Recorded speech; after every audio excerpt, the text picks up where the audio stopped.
So today for you guys, I have a little stack of 1973 Calbees. So let's get into it. The first card I'm going to show you is definitely the most special one of this grouping that I've got here. Mostly because I pulled it myself, but also because of what the card is. So I did buy an unopened pack of 1973 Calbee. You will see these once in a while for sale. These are little paper packs and they have one card in them.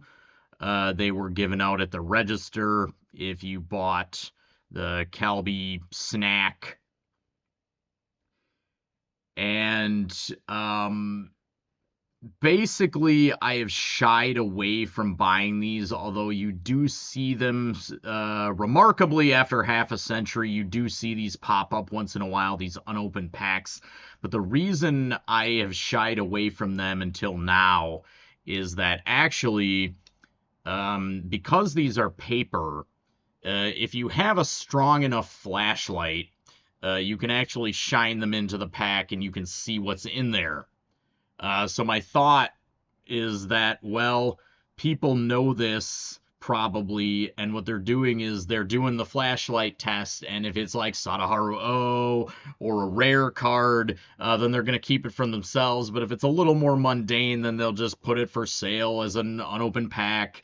And these things go for about 80 bucks a pop. So, with one card in it. So I've kind of shied away, but I saw one for sale recently, and I just decided to pull the trigger and say, like, you know what, maybe the seller didn't do the flashlight test, and I just want to open one of these. 73 Calbee is a big part of my collection, and it's just cool to have a pack represented. This is actually one of two 73 Calbee packs. This is for the flag back cards, which is most of the set. But there's also an earlier pack, a slightly earlier pack for the bat back cards that looks a little different. It's got more of like a cartoony image of a baseball player on it rather than this more realistic image. But actually, in 73, Calbee also did a sumo set, sort of concurrently with their baseball set. And you could also get sumo cards in these packs. And the sumo set, I think, is around 40 cards. It's a small set. They definitely didn't print as many sumo cards compared to a lot of the series of the baseball set. And I actually pulled a sumo card. So my gamble paid off. I got this sumo card from my pack. And all of the sumo cards, regardless of condition, are usually a little bit pricey. Like, you usually can't find them for less than about 20 bucks. Because, like I said, the sumo set was definitely not printed in as great of quantities as most of the baseball set. Although, obviously, there are a lot of the baseball set series and cards that are quite scarce. But. So anyway, this sumo card is of Kotozakura Masakatsu. And Kotozakura I think he still has the distinction of being the oldest person to ever reach Yokozuna, or the highest rank in professional sumo. I think he did it at, I want to say, 31 or 32. And this card is the card number 1 in the sumo set, which kind of makes it even a little more special. And this is actually the first printing of this card. You can tell by the arrangement of this text back here telling you which sumo stable he belongs to. The positioning of that text tells you that this is a first print, which is also cool. So this card is pristine. It is pack fresh after half a century. It's a pretty significant card, being card number 1 and of a Yokozuna. Pretty awesome. Kotozakura, actually, his grandson I guess you could say Kotozakura II is a current wrestler, a current sumo wrestler in the top division. The second, Kotozakura II is an Ozeki, which is the second highest rank. But this is Kotozakura I, who reached Yokozuna. So, like I said, he was Yokozuna for only a couple years because he reached the rank very late, and he still has the distinction of being the oldest person to ever become a Yokozuna. So he was only a Yokozuna for a couple years, but he did get there. So awesome card in absolutely immaculate condition. Pretty significant card here. I think if I graded this, there's no way it would get less than a 9, which is pretty awesome for a card from 1973. So then I'm just going to move on here. I've got this stack of baseball from 73. And this one, I'm just going to go in order by card number. These are all flag backs. Like I said, I have one more card to go for my bat back run, but I don't plan on getting it anytime soon because it's from the rare second series, so I'm just sitting on that. One more card to go. But I do pick up flag backs too from the expanded set, the rest of the set. So this one is card number 109 of Masayoshi Higashida of the Lions, outfielder. Nice gloss on this one. Pretty good condition. Nice clean back there. And I also got this one of Koichi Tabuchi for the Tigers. My Tigers, the hat I'm wearing. And Tabuchi was definitely one of the bigger stars not on the Giants of the day. And he has, comparatively quite a few cards in the 73 Calbee set. In fact, I've got 2 of Tabuchi in this lot here. Tabuchi, great player, over 400 home runs as a catcher.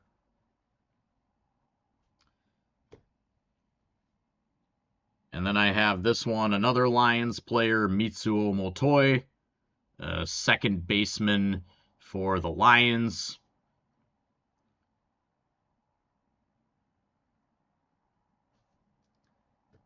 And I have this card, number 142. So this one, as you can see, is just an on-field shot, just candid photography. With the 73s, I'm not quite as into these as I am with the posed photography.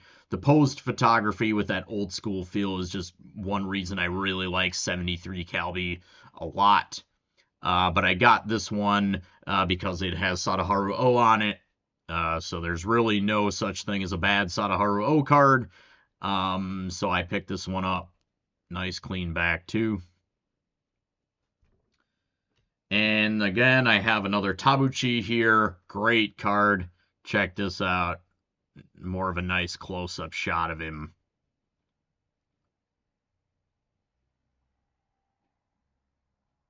Tabuchi, like I said, big slugger. He was a catcher. He did not play his entire career for the Tigers, which for a player of his caliber in his day was highly unusual. He was traded to the Lions for the last few years of his career, played out his career with the Lions. So being traded, a star of his caliber being traded in those days was pretty rare. And in fact, in Japanese baseball, that is still pretty rare. Guys, definitely it's more like they stay with one team more often, far more often than they do in the major leagues, right? Which at this point, is rare. It's definitely rare for a guy to stay with one team where it's not, if the guy's a star, it's not that weird for him to stay with one team his entire career. In Japanese baseball. That is not because Japanese baseball has like a reserve clause or something. So, you probably know the reserve clause in Major League Baseball that existed for a very long time, which basically meant that the team owned a player's rights for life. And there was no free agency. Guys couldn't get their fair value on the open market. So that's not the reason. There are various reasons. I guess I won't get into it. It has something to do with uh, Japanese culture mixed with kind of the fact that a lot of the teams, the way the ownership is, and really there's only one or two teams in all of Japanese baseball that could really pay out the ass for players and things like that. So various reasons means that guys, very often if they're stars, they will stay on one team their entire career, at least one MPB team if they don't go to the majors. Kind of a digression, sorry about that. Card number 297, awesome card, Sadaharu O. I've been meaning to get this one for a while. Finally got it.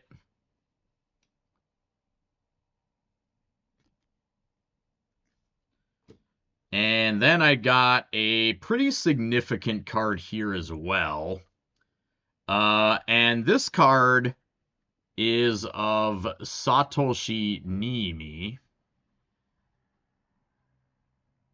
for the Flyers. And the Flyers were the precursor team to the current Fighters, but they were the Flyers then. And this card is significant, I would say, in that, well, depending on how you want to characterize what a rookie card is or a true rookie card, basically this card of Niimi is the only real rookie card in the 73 Calbee set, remarkably. So Niimi was a 73 rookie, and he has this card in the 73 set. The 73 Calbee set is very much oriented towards stars and established players. As you might know if you're watching this, big stars like Sadaharu O getting multiple cards in the set, and they just didn't really do rookies or unproven guys, and this is pretty much the exception. So this is, like I said, depending on, how you want to conceive of it, really the only true rookie card in the 73 Calbee set. If you wanted to define a rookie card based on as a player's first card ever, no matter how long he's been in baseball, then probably some other cards in 73 Calbee might count as a rookie card for a player being like their first card. But I would say that this card of Niimi is really the only rookie card in 73 Calbee. And Niimi himself was not really a pitcher of much note. He was there for a few years. He actually stuck around for a real long time with like very little playing time. But he didn't really get much playing time after his first few seasons. I don't know the whole story, if it was injuries or just underperformance and things like that. I don't know if he was in fact like a really hyped prospect or something, which is why he kind of strangely got a card in 73 Calbee despite being unproven. Like I said, that was unusual. But I'm actually not quite sure about that. Another interesting thing about this card is his uniform. So the Flyers that year actually had a ton of uniforms. They were kind of like, if you want a comparison, they were like Oregon football, where they just have a ton of uniforms. I think they had at least 7 uniforms, 7 or 8. And this one is doubly interesting because he is clearly here mixing and matching the hat with a uniform. So they had different uniform sets. They had one that was like brown and yellow that was almost like the Padres, and they had an orange one, kind of a standard home white like this. But as you can see, he's actually wearing the orange hat with the like white jersey. And I've seen pictures of Flyers players wearing this uniform, and it's usually a blue and red hat, as you might expect. But here he's wearing the orange uniform hat with the white jersey. So I don't know if that's just sort of a quirk. He was just practice and he just threw a hat on, or if in fact the Flyers were like mixing and matching, hats and jerseys. I don't actually know, but I think it's an interesting quirk that adds to this card's coolness that he has the orange hat on with the white jersey. So that's that. And then finally, another one I've got. Again, this one is just a, on-field shot. And I got it because, of course, as you can see, big number 1 right there, Sadaharu O in the right corner. So I picked this one up. Nice clean back as well. And I love that. So, all right, guys, as always, thanks for watching. Peace.